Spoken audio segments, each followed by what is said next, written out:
Olá, turma, tudo bem com vocês? Eu sou a professora Wellen e hoje a nossa aula de imunologia é sobre imunidade adquirida e anticorpos. Semana passada nós vimos sobre imunidade inata e também processo inflamatório. E agora nós vamos passar para a outra parte do nosso sistema imunológico, que é a parte de secreção de anticorpos. Eu espero que vocês estejam bem e que vocês façam boa leitura também do capítulo 5 do livro, que é de onde essa aula foi tirada. Então vamos lá? Agora vocês vão ficar somente com a minha voz, viu, gente? Sem o vídeo, como a gente já tem costume de fazer em todas as aulas. Bem, pessoal, o que é imunidade adquirida? A imunidade adquirida, como nós sabemos, o sistema imunológico adquirido é composto por várias células diferentes da minha imunidade inata. E ele produz uma resposta. Essa resposta imune adquirida é conhecida também como adaptativa e é caracterizada por ocorrer em períodos mais tardios, em vertebrados, é especializada e tem a capacidade de memória após o contato com o agente agressor e de ter a participação dos linfócitos como células efetoras dessa reação.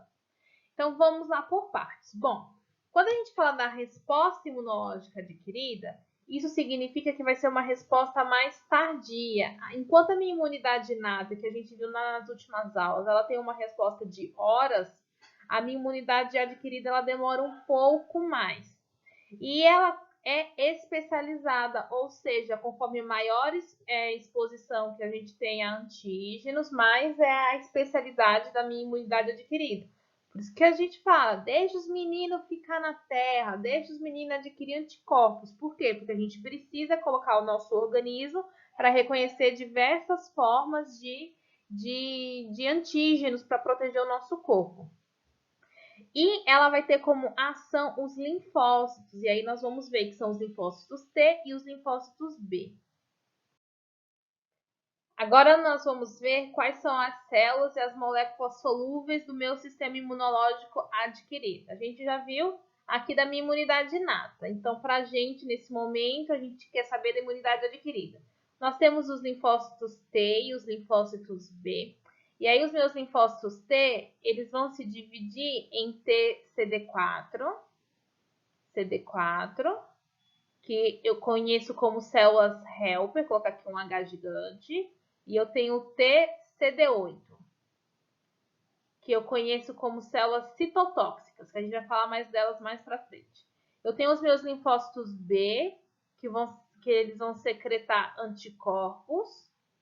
Os meus linfócitos B vão secretar ou fabricar anticorpos.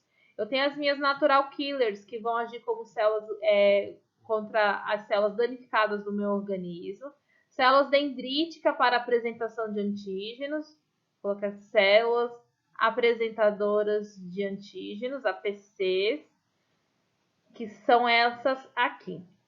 E as moléculas solúveis que eu tenho, pessoal, aí eu já vou ter anticorpos, citocinas e quimiocinas, que também é incomum, tirando os anticorpos, que é unicamente exclusivo da minha imunidade adaptativa, as citocinas e as quimiocinas são comuns também da minha imunidade adquirida. Elas são comuns da minha imunidade adquirida. Então, são esses os componentes do meu sistema imunológico adquirido. E com esses componentes, pessoal, eu começo a ter uma resposta a diversos tipos de antígenos. É excelente a gente estudar essa parte.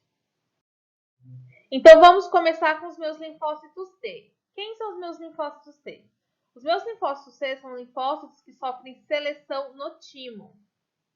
São células que possuem receptores de células T. Eles recebem algumas subdivisões de acordo com as proteínas de membrana que possuem. Então, eles podem ser divididos em linfócitos TCD4 e TCD8. Quem são agora os meus linfócitos TCD8? Gente, os meus linfócitos TCD8, eles vão possuir grânulos tóxicos na membrana dele, que vão se destacar dois tipos de grânulos, as perforinas e as granzimas. E esses grânulos, por ser grânulos tóxicos, eles vão receber o nome de T-citotóxicos. Então, os meus linfócitos TCD8 são células citotóxicas. Vamos guardar isso bem na nossa mente. Esses grânulos, gente, a perforina, olha só que interessante. A perforina e a granzina, elas vão atuar de forma unida, ou seja, em união. Quando os meus linfócitos T eles veem alguma célula danificada, já que eles possuem antígenos endógenos, ou seja, células infectadas por antígenos intracelulares específicos, ou antígenos virais ou tumorais. Elas vão atuar nessas células que vão ser parasitadas. E o que vai acontecer? O meu linfócito T ele vai pegar e vai liberar essas grânulos, essas granulações. As perforinas, elas vão abrir poro na membrana da minha célula. Eu tenho aqui uma membrana e elas vão abrir poros ou vacúolos, furinhos na membrana. E as granzimas, elas têm a capacidade de destruir proteínas de membrana. Então, o que eles vão fazer? Eles vão ajudar essa minha célula parasitada, infectada, a entrar no estado de apoptose ou auxiliar o estado de apoptose dela, de lise celular dessa célula. É uma atuação conjunta.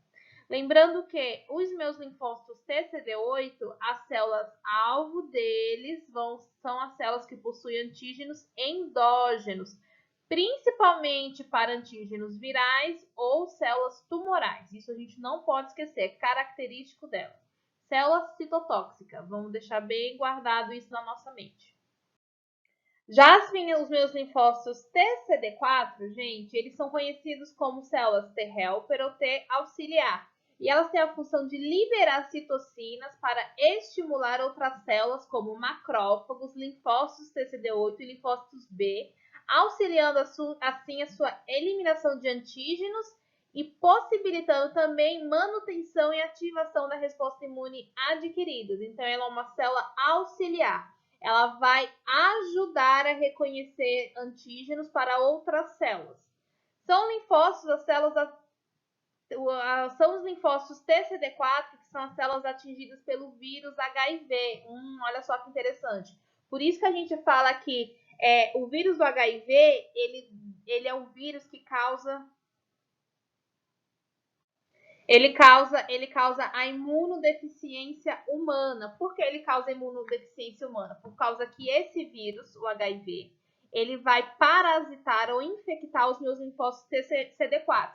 E aí a gente reconhece que o TCD4, por ser uma célula auxiliar ou uma célula helper, ele tem a função de estimular outras células para atingir antígenos. Se eu não tenho TCD4 no meu sistema imunológico competente, isso vai fazer com que eu não tenha uma resposta imune competente no meu corpo. E aí eu fico com o sistema imunológico baixo ou caído. E o que acontece? Esse vírus, ele destrói os meus linfócitos TCD4. Então, automaticamente, eu tenho uma imunodepressão. Por isso que eu falo que HIV é a síndrome da imunodeficiência humana. Ele causa a síndrome da imunodeficiência humana. Por isso que pessoas portadoras de HIV, elas acabam morrendo de doenças oportunistas, como infecções fúngicas, infecções virais, pneumonia e etc. Porque ela não tem um sistema imunológico competente para combater esse tipo de antígeno, esse tipo de infecção secundária. Os meus linfócitos NK, gente, ou os natural killers, eles estão presentes tanto na resposta imune inata, como também na célula imune adquirida. E a função dele é semelhante à dos linfócitos TCD8, os meus citotóxicos. Só que eles não vão necessitar da apresentação do complexo de histocompatibilidade 1 para a ação. Professora, pelo amor de Deus, o que é esse complexo de imunocomplexidade que a senhora já falou em outras aulas e está falando dele agora? Gente, esse complexo de histocompatibilidade maior, ele é um complexo que ele é de iniciação genética. Ele que vai dizer quais são as linhagens genéticas dos meus sistemas imunológicos para ligação com o antígeno. Isso aqui a gente vai usar só na unidade 2, tá bom? Por enquanto, a gente precisa saber que o meu NK ele não necessita da apresentação do MHC de classe 1 para ação. Eles eliminam os patógenos de forma independente. É também conhecida como citotoxicidade natural, o meu linfócito NK. E os meus linfócitos B, que são as minhas células B, eles são produzidos, liberados pela medula óssea, ou seja, eles ficam maduros na minha medula óssea. Lembra, linfócitos T, eles vão atingir a maturidade no meu timo, T de timo, e os meus linfócitos B vão atingir a maturidade na minha medula óssea, para a gente não confundir. Quando ativados, eles são denominados plasmócitos. Então, sempre que vocês virem na literatura essa célula, um plasmócitos, nós vamos estar falando de linfócitos B. Por que quando ativados? Porque quando os meus linfócitos B, colocar ele aqui, colocar um Bzão aqui dentro dele, gente. Esse aqui é meu linfócito B. Faz até um escudo, né? Esse é meu linfócito B. Ele está normalmente na minha circulação e etc. Sem trabalhar. Quando ele é ativado, ou seja, quando ele começa a secretar anticorpos, aí ele vira o meu plasmócito, ou um plasmócito ativado. Plasmócito maduro, quando o meu linfócito B começa a secretar anticorpos. E são essas células que são responsáveis pela secreção ou produção dos anticorpos. Para a gente nunca esquecer, os plasmócitos ou os linfócitos B são responsáveis pela secreção de anticorpos. E quem são os meus anticorpos, galera? Agora chegou na hora deles. Eles também são chamados de globulinas ou imunoglobulinas. Então, sempre que vocês lerem as imunoglobulinas, etc., nós estamos nos referindo a anticorpos. Anticorpos, gente, são proteínas circulantes produzidas nos vertebrados em resposta à exposição a estruturas estranhas que a gente conhece como antígenos. Os anticorpos eles são incrivelmente diversos e específicos em suas habilidades de reconhecer estruturas moleculares estranhas e constituem os mediadores da imunidade humoral contra todas as classes de micro-organismos.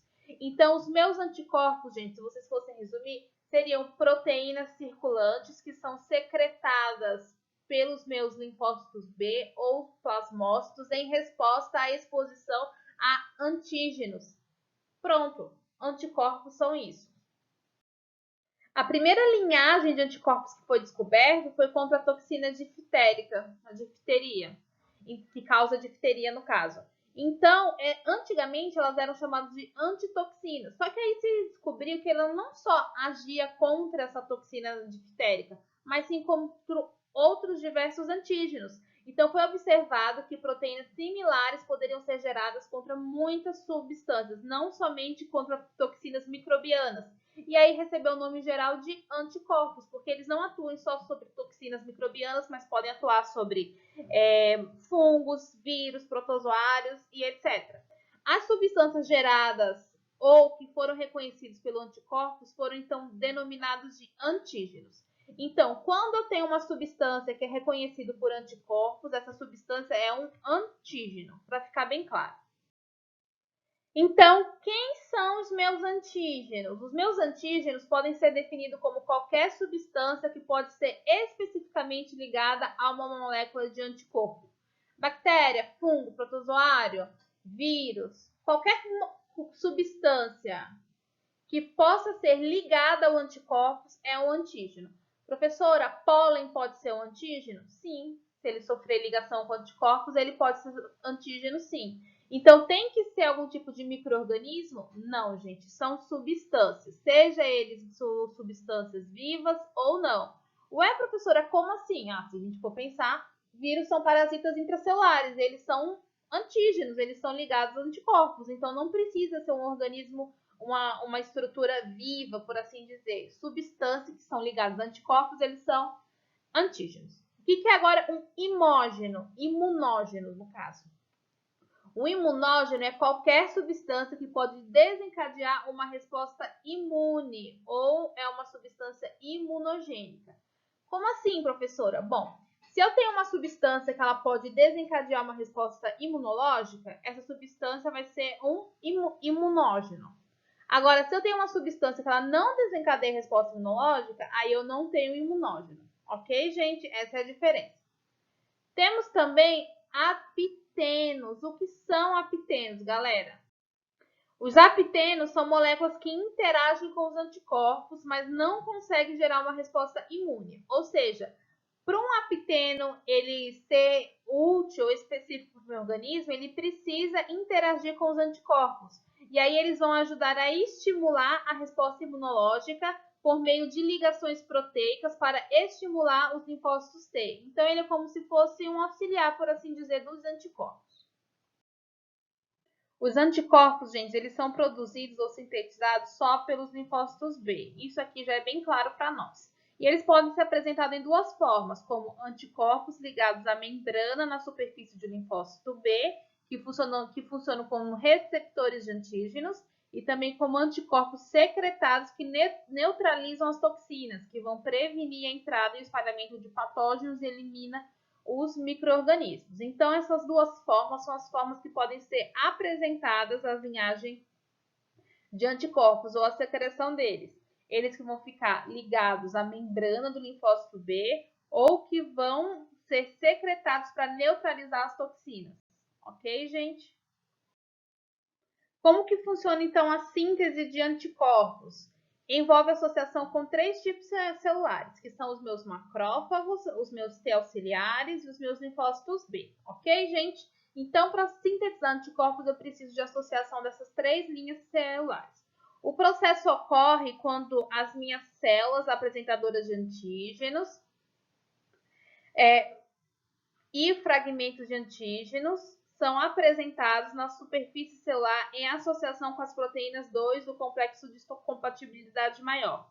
Ou seja, as minhas células apresentadoras de antígenos vão apresentar esse antígeno ou fragmentos de antígenos aos meus linfócitos, onde eles vão ter associação com o complexo 2 de histocompatibilidade maior. Mas esses detalhes aqui, relaxem que depois a gente discute sobre eles. Então, basicamente, são essas as etapas. Gente, vocês podem até dar um pause no vídeo para poder fazer a anotação. Gente, aqui eu tenho o meu linfócito B. O meu linfócito B, eles são ativados quando eles entram em contato com antígenos e também quando as minhas células helper, elas vão ativar o meu linfócito B pela apresentação também. Ou seja, vai ter uma associação. Quando o meu linfócito ele recebe esse estímulo, tanto do antígeno como das outras células, ele começa a secretar anticorpos para a circulação, ou seja, o meu linfócito B vai virar um plasmócito e vai liberar os anticorpos na minha via sérica. Qual é a função desses anticorpos? Bom, eles vão poder neutralizar o meu antígeno. O que é isso? Que os anticorpos eles vão neutralizar, prevenindo a aderência bacteriana ao tecido. Então, eles vão acabar fazendo neutralização. Eles podem trabalhar com opsonização, que é quando os anticorpos vão ajudar a promover a fagocitose. Eles vão ajudar a opsonizar o meu antígeno, que a gente já viu, o sistema complemento, que a opsonização é ativação por opsoninas. O que são opsoninas? São proteínas que auxiliam a fagocitose. Então, eles vão fazer opsonização. E eles também podem ativar o sistema complemento. Os anticorpos podem ativar o sistema complemento, ajudando na opsonização e lise da bactéria. E aqui nessa figura a gente já vê aqui o complexo de ataque à membrana do sistema complemento, onde ele lisa o meu antígeno e libera material citoplasmático, ajudando assim na fagocitose e na lise desse meu micro-organismo. Então, é assim que é secretado o anticorpo e essas são as funções do meu anticorpo. Aqui para a gente ver com mais detalhes, gente, o antígeno ele vai induzir a expressão de moléculas efetoras dos linfócitos T, que vão ativar os meus linfócitos B. Então, o que vai acontecer? O meu linfócito T auxiliar, lembra, é T porque ele é auxiliar, T helper auxiliar. Ele vai estimular a secreção de anticorpos do meu linfócito B junto com o antígeno. E o que vai estimular? Ele vai liberar as interleucina 6, interleucina 5 e interleucina 4. E aí ele vai estimular o meu linfócito B junto também com o antígeno. Não vamos esquecer que ele precisa de um antígeno para poder secretar anticorpos. Nisso, os meus linfócitos B vão sofrer proliferação ou clonagem, como a gente já viu várias vezes que os meus linfócitos, a proliferação dos meus linfócitos eu reconheço como clonagem. E depois eles vão ter uma diferenciação de anticorpos secretados, ou anticorpos de memória, ou anticorpos plasmáticos na minha via celular, ou circulatória, no caso. E onde é que fica localizado os meus anticorpos? Eles vão ficar localizados no plasma, no interstício no leite e na mucosa e também nas membranas de meu linfócito B. São esses lugares que podem ficar os anticorpos, tá bom, gente? São essas as localizações. Interessante que no leite e na mucosa, principalmente no leite, é a primeira imunidade neonatal, por assim dizer, que um recém-nascido recebe. Tem anticorpos no leite, ele vai receber alguns anticorpos da mãe na amamentação. Isso é bem interessante para a gente discutir mais tarde. Nós já vimos que os meus anticorpos, eles são secretados pelos meus plasmócitos. Isso não é novidade para a gente. Só que, embora algumas células elas não secretem anticorpos, mas eles são encontrados como receptores nas suas superfícies, como as minhas células fagocitárias, as minhas natural killers e os meus mastócitos. Isso significa o quê, gente? Que eu tenho uma célula, vou colocar aqui um mastócito, cheio de grânulo. Eu tenho uma célula que ela não produz anticorpos, porém ela tem sítios de receptores, elas conseguem receber esses anticorpos, e aí os anticorpos se ligam a ela e ela consegue dar uma resposta precisa no meu processo inflamatório, no meu processo de defesa do corpo. E as estruturas deles, galera? Todas as moléculas do anticorpo, elas compartilham as mesmas características estruturais básicas, ou seja, as características básicas do anticorpo, todos eles vão possuir. Porém, eles vão apresentar marcante variabilidade nas regiões onde os antígenos se ligam. Por exemplo, uma casa. Vocês concordam comigo que uma casa ela é construída do mesmo material? Eu vou precisar de terra, barro, tijolo, cimento para levantar uma casa, ferro, alicerce e tal. É assim que se compõe uma casa, uma residência. Mas vocês não concordam comigo que existem diferentes tipos de casa? Por exemplo, eu posso ter uma casa terra, eu posso ter um sobrado, eu posso ter uma mansão, eu posso ter uma casa menor, eu posso ter uma casa forrada, uma casa sem ser forrada e etc. Mas a casa é composta do mesmo material. Os anticorpos é da mesma forma. A estrutura básica dele vai ser a mesma para todos, porém, o sítio de ligação com antígenos aí vai diferenciar. Uma molécula de anticorpo vai ter uma estrutura simétrica do núcleo composta por duas cadeias leves idênticas e duas cadeias pesadas idênticas. Então, guardem isso. O anticorpo possui duas cadeias leves idênticas e duas cadeias pesadas idênticas. Quais são essas cadeias? Essa cadeia de verde aqui, que está dentro, no interior do meu anticorpo, isso aqui vai ser a minha cadeia pesada. Tá bom, gente? Isso aqui é a minha cadeia pesada. Essa parte aqui que eu tô passando o vermelho nela, cadeia pesada. E ela é idêntica, duas partes idênticas. Aqui uma parte, outra parte, uma parte e outra parte. Elas são idênticas. E a minha parte de cadeia leve, que é essa aqui de fora da parte superior, vai ser idêntica também. E a minha cadeia leve vai estar presente na minha região variável. O que é a minha região variável? É a região que eu posso mudar a forma a depender da ligação com o antígeno. E eu tenho também a minha região constante, que é essa parte aqui de baixo, que ela vai se fixar na membrana, seja do antígeno ou do receptor dele.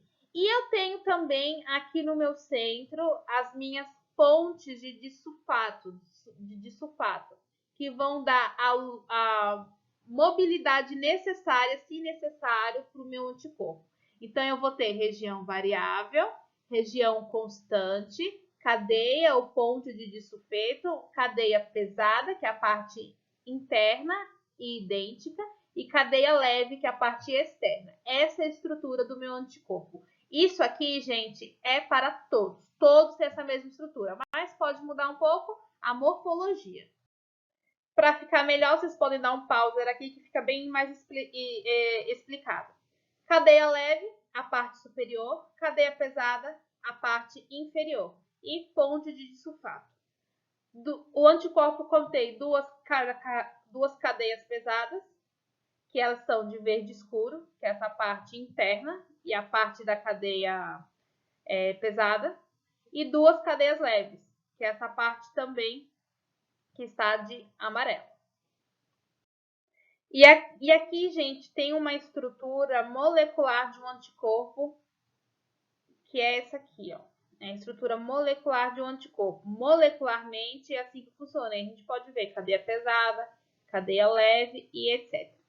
E essa estrutura aqui, esse diagrama aqui, ele mostra o diagrama de uma secreção de IgG e de IgM. Aí mostra o quê? Que nós temos cadeia leve nos dois. Nós temos cadeia pesada nos dois, só que muda o quê? A morfologia. Nós temos a morfologia completamente diferente. Você vê que aqui eu tenho mais ligações no meu IgM do que no meu IgG. Tem a mesma estrutura básica? Tem a mesma estrutura, porém a gente muda algumas variantes. Ambas cadeias leve e pesada consistem em regiões variáveis aminoterminal, que eu vou chamar de V, que participam no reconhecimento do antígeno nas regiões carboxiterminais constantes, que eu vou chamar de C. As regiões C das cadeias pesadas medeiam as funções efetoras, é elas que vão dar a função efetora ou ativa da minha molécula de anticorpo.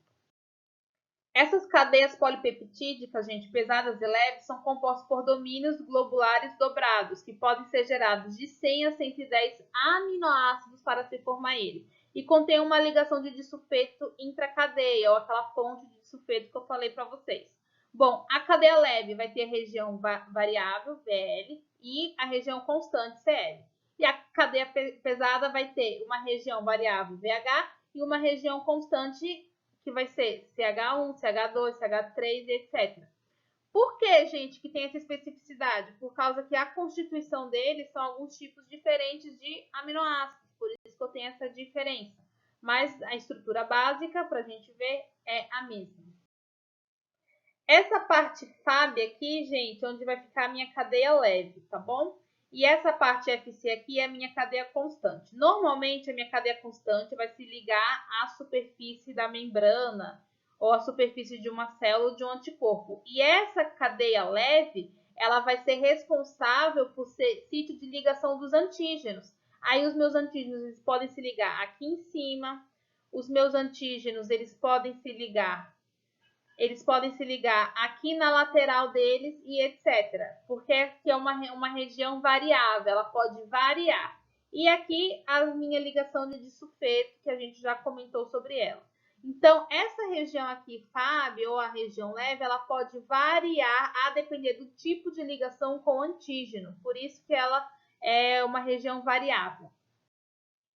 Bom, e a porção FAB do anticorpo possui sítio de ligação com o antígeno, como a gente acabou de comentar. E ela vai variar de um plasmócito pertencente a um clone para outro, formando assim um repertório de linfócito B capaz de reconhecer diversos tipos de antígeno. Porque se vocês lembram de bioquímica, nós temos o complexo chave cadeado, que é o complexo das ligações bioquímicas ou das minhas ligações enzimáticas. Eu preciso de uma chave correta para se ligar a um receptor correto. Vocês se lembram disso, não é?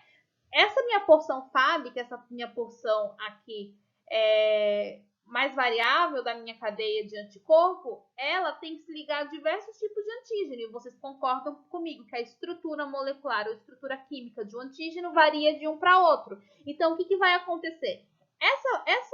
Essa porção aqui, ela é capaz de se ligar a diversos tipos de antígenos, por isso que ela varia. Já a minha porção FC, que é essa porção aqui da cadeia pesada, ela possui sítios com outros componentes do sistema imunológico, ou seja, praticamente ela pode mudar a depender do tipo de anticorpo, mas praticamente a função dela vai ser se fixar aos componentes do meu sistema imunológico para a gente ter uma imunidade. É como se fosse uma árvore, gente. Eu preciso que fique fixo em algum lugar, que se ligue em algum lugar, mas a polpa da árvore, o topo da árvore, eu posso variar a depender do tipo de antígeno que estiver em ligação. Aí nós temos, pessoal, os anticorpos que são chamados de policlonais, ou seja, que possuem vários clones, se originando de diferentes linfócitos B, o que significa que eles reagem a vários epítopos do antígeno, por exemplo, a várias partes de uma proteína. Então, os anticorpos policlonais, eles se diferenciam de vários tipos de plasmócitos e podem reagir a vários tipos de antígenos ou várias partes de uma proteína, que a gente chama de epítopos. E os monoclonais, mono vem de um, é o anticorpo que se origina somente de um linfócito B selecionado artificialmente e replicado diversas vezes em um clone. Esse anticorpo se liga somente a um epítopo de uma única forma, ou seja, ele só vem de um tipo de linfócito B. Quais são, então, as características estruturais das regiões constantes de um anticorpo? Bom, gente, as moléculas de um anticorpo elas podem ser divididas em classes e subclasses distintas com base nas diferenças de estruturas das regiões C das cadeias pesadas. As classes de moléculas de anticorpo também são chamadas de isotipos, ou seja, são tipos diferentes. E aí a gente tem a nomenclatura como IgA, IgD, IgE, IgG e IgM. Então, eu tenho 5 classes de anticorpos, que são essas daqui. Quais são os tipos, então, dos meus anticorpos? Bom, eu tenho o anticorpo IgA. O meu IgA ele pode ser dividido entre IgA alfa 1 ou IgA alfa 2, ok? Qual é a concentração dele que eu tenho? Eu tenho 3,5 mg por ml, microgramas por ml na minha circulação. Ele é conhecido como um dímero, mas também pode ser reconhecido como monômero e trímero. Isso a gente vai falar mais para frente. Essa aqui é a estrutura do meu IgA. O meu IgA, ele possui basicamente essa estrutura aqui, gente. Essa estrutura. E ele é função da imunidade das mucosas. Se eu tenho mucosa, eu tenho IgA, ok? O meu IgD não possui subtítulos, tem traços na minha via sérica, e ele é um monômero, não se reconhece a estrutura dele, a morfologia dele. E ele é receptor de antígeno na minha célula B imatura, ou seja, minha célula B antes dela ser ativada virar um plasmócito. O meu IgE, ele não vai possuir nenhum tipo de subgrupo. Ele vai ser também um monômero, essa vai ser a morfologia estrutural dele. E ele vai atuar contra a defesa de parasitas helmínticos e hipersensibilidade imediata, ou alergias. O meu IgG, ele possui alguns subtipos, como de IgG de 1 a 4. Eu vou ter IgG-1, eu vou ter GG-1, GG-2, GG-3 ou GG-4. Ele também é um monômero. E a função dele vai ser opsonização, ativação de complemento, citotoxicidade mediada por célula dependente de anticorpo, imunidade neonatal, inibição e retroalimentação das minhas células B.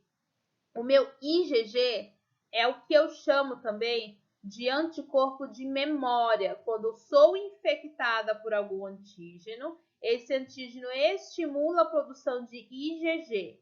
Esse IgG fica na minha circulação, atingindo os níveis normais, a concentração normal, sem interferir na homeostase do meu organismo, mas ele está lá presente. Quando esse mesmo micro-organismo me infecta novamente, eu já tenho esses anticorpos na minha circulação, que vão ser estimulados da minha via sérica, e aí a eliminação desse micro-organismo antes que me cause doença, sinais clínicos, é mais rápida. Ou seja, se você faz um exame de IgG e ele dá positivo, significa que você tem anticorpos contra o antígeno que você fez aquele exame. O meu IgM também não possui nenhum tipo de subtipo, e ele é um pentâmero, ou seja, ele parece um floco de neve, a estrutura dele. Ele vai ser assim, gente, não sei se eu vou conseguir desenhar bem, não. Mas ele vai ser como se fosse um floco de neve, a estrutura, a morfologia dele. E ele vai ser receptor de antígeno na forma bem imatura e ativação também do sistema complemento. O meu IgM, ele é considerado um anticorpo de fase aguda, gente. Quando você faz um exame e eu tenho IgM positivo, significa que naquele momento tem uma bactéria, um vírus ou um fungo que está se multiplicando na sua circulação e o seu corpo está reagindo. Ou seja, ele vai dizer que naquele momento você está com o vírus, a bactéria, o antígeno na sua circulação. E o meu IgG é quando já tenho anticorpos. Se eu tenho IgM na minha circulação e IgG na minha circulação, ó, isso aqui é para a vida de vocês. Significa que você está infectada e está na fase final de infecção adquirindo anticorpos.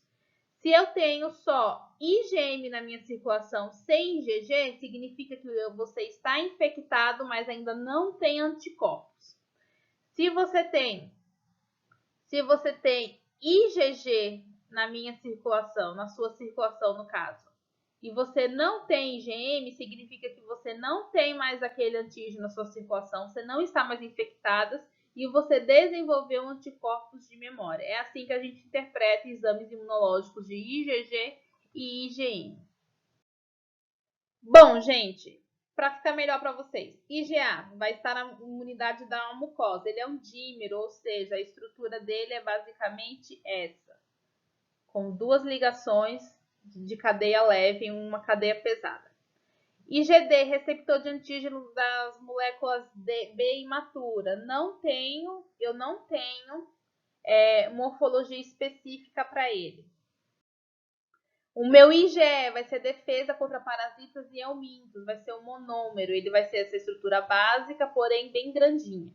O IgG, que a gente já viu que a opsonização, ativação do complemento, citotoxicidade e também imunidade de memória, fugiu aqui a palavra, desculpa, gente. Ele vai ter essa mesma estrutura, o monômero. E ele tem alguns subtítulos também, como gama 1, gama 2, gama 3 e gama 4. E o meu IgM, que vai ser o meu anticorpo de fase aguda, que ele vai ser receptor de antígeno nos meus linfócitos B e ativação do sistema complemento. Ele parece um floquinho de neve. Vou desenhar aqui pra gente, é como se fosse 2 IgAs ou mais presentes. Essa é a estrutura dele. Bem interessante. Também não tem subtítulos desse anticorpo. E aqui para nós vermos, gente, eu tenho aqui monômeros, IgG, IgE e IgD são monômeros, o que modifica algumas partes estruturais dele. Eu tenho o meu IgA, que é um dímero, eu tenho duas cadeias leves presentes. E eu tenho o meu IgM, que vai ser um pentâmero, com várias estruturas. Essa aqui é a estrutura diferente dos meus anticorpos. E são esses anticorpos que eu consigo defender o meu organismo contra diversos tipos de antígenos. Vamos voltar então a falar das funções. Eles podem ter várias funções dos anticorpos que vão ser mediadas pela função constante dele e são específicas para cada isotipo ou subtipo. Bom, quem é que ativa o sistema complemento? IgG e IgM. Eles que vão ativar o sistema complemento, aquela cascata que a gente já estudou na última aula. Quem é que faz a opsonização? Os fagócitos vão possuir receptores na porção constante do meu IgG e vai potencializar a fagocitose. E a neutralização? Vão neutralizar processos tóxicos de toxinas bacterianas, agentes virais ligados a esses agentes. Essas são as funções dos meus anticorpos no caso. E aqui, gente, eu tenho a especificidade de um anticorpo. Eu tenho 3 exemplos. Eu tenho um anticorpo que vai para toxinas bacterianas, outra para bactérias no meu espaço extracelular, no tecido, e outra para bactérias no meu plasma. Beleza, vamos ver com calma. Esse primeiro exemplo aqui, que são anticorpos que vão para as toxinas, o que vai acontecer? As minhas células vão ter receptores para essas toxinas. Tá vendo aqui os receptores na membrana plasmática da minha célula e aqui são as toxinas. Esse meu anticorpo ele vai neutralizar a toxina, ou seja, ele vai se ligar à toxina para que elas não se liguem aos receptores. Quando ela estiver ligada a essa toxina, ela vai ser fagocitada, esses anticorpos ligados com a toxina pelos macrófagos. E aí, tanto a molécula de anticorpo quanto a minha toxina vão ser neutralizadas, ou seja, vão ser destruídas. É assim que funciona para toxinas bacterianas. Bom, para a minha bactéria no meu espaço extracelular, eu vou ter o quê? Eu vou ter um macrófago e isso vai ativar a opsonização, ou seja, os meus anticorpos eles vão se ligar na membrana da minha bactéria, isso que vai potencializar ou ajudar o processo de fagocitose. Quando o meu macrófago for fagocitar, vai ficar mais fácil para minhas enzimas lisossomais fazerem o quê? A minha cápsula lisossomal para a fagocitose. E aí eu vou ter destruição do meu anticorpo também junto com o meu antígeno nessa fagocitose. Ou seja, ele vai potencializar o processo de fagocitose. E quando eu tenho bactéria no meu plasma ou na minha circulação sanguínea, ele vai ativar, os anticorpos vão ativar o sistema complemento. Eles vão se ligar à membrana da minha bactéria. Isso vai fazer com que ative o sistema complemento, fazendo um processo que a gente já conhece como opsonização. E esse processo, a depender da via, seja via clássica, via lítica, ou via alternativa, vai estimular o quê? O processo de ataque à membrana, onde a gente vai abrir poros na membrana dessa bactéria, vai sair fluido intracelular e a minha bactéria vai ser lisada, o que vai potencializar também o processo de fagocitose. Bactéria foi fagocitose, anticorpos que estão ligados a ela também são destruídos e a bactéria é destruída também. Coloquei esse slide aqui com um resumo do que a gente falou agora para vocês poderem dar pausa e fazer as anotações de você. A neutralização vai se ligar a toxinas bacterianas e vai auxiliar, vai impedir com que elas se liguem aos receptores e auxiliar o processo de fagocitose. A opsonização, ela vai se ligar à minha bactéria no meu interstício, que vai também potencializar o processo de fagocitose pelo macrófago. Na circulação, os meus anticorpos vão se ligar ao meu antígeno, que vai ativar o sistema complemento, que vai potencializar e opsonizar também o processo de lise da minha célula, ativando o complexo de ataque à membrana. E é isso, gente. Essa foi nossa aula. Eu espero que vocês leiam o capítulo 5 do livro para poder estudar. Foi uma aula mais curta, mas isso não significa que seja uma aula mais tranquila. Pelo contrário, a gente tem que estudar bastante para poder entender como esses mecanismos funcionam de uma maneira efetora e como o meu sistema imunológico inato vai se juntar com o meu sistema imunológico adquirido para combater infecções. Mas eu tenho certeza que deu para vocês pegarem o gancho de como que funciona isso com base nas aulas passadas também. Acredito que ficou bem claro. Dúvidas? Em sala de aula a gente conversa mais tarde ao vivo, tá bom? Bons estudos, bom descanso e até a próxima.